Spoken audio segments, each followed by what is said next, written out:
we are witnessing a dramatic decline in GDP in the United States, in many countries around the world, and as we sum it all up, in the world as a whole.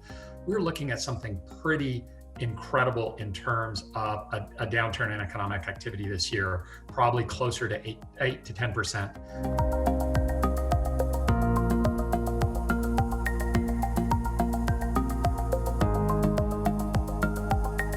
If you look at this figure, also from the IMF, in the quarters that we can report on in 2020, GDP has contracted by 3%.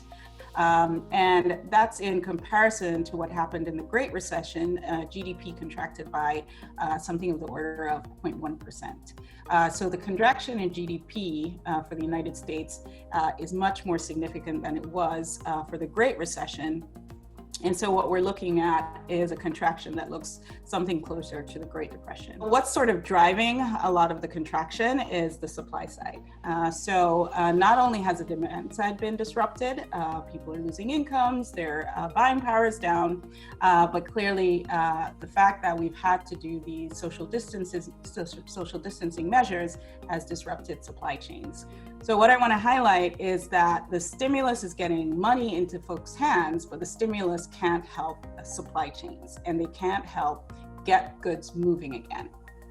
And so what's really at issue is how do we get goods from point A to point B, and that's what's really going to impact global trade. I want to do three things in my brief remarks. One is to talk about what the plunge in global GDP is going to mean for some specific aspects of trade and which workers are going to be most adversely impacted by those changes.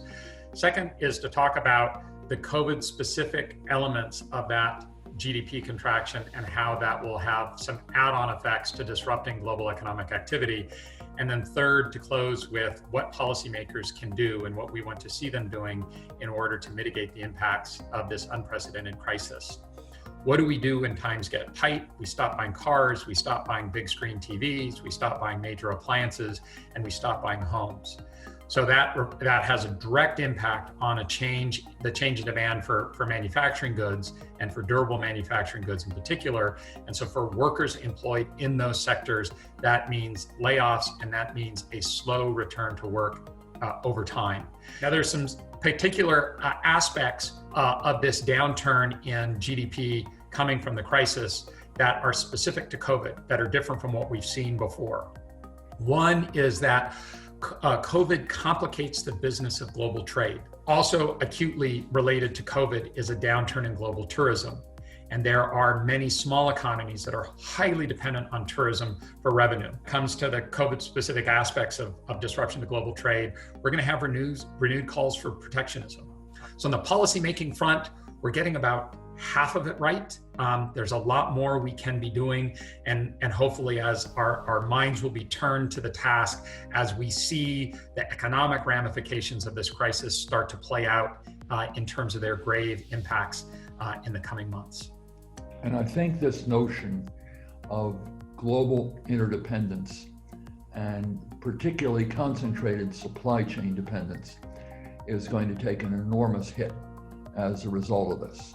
The notion of nationalism, economic nationalism, trade nationalism, healthcare nationalism, and a variety of other nationalisms, I think are going to be a major concern that we're going to have over the next several years. On one hand, there's going to be more trade and supply chain nationalism. On the other hand, there desperately needs to be, a great deal more collaboration among scientists to exchange information, and particularly to ensure high levels of transparency.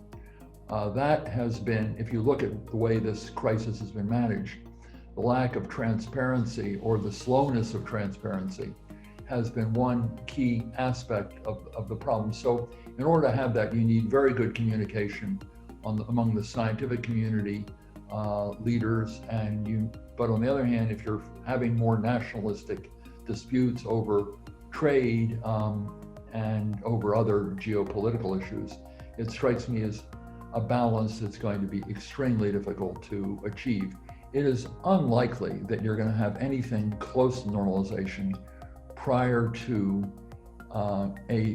either a vaccination, some kind of immunization, or a very quick and easy treatment, like taking a pill. I think one of the long-term byproducts of this is that interest rates are going to stay very low for a very long period of time.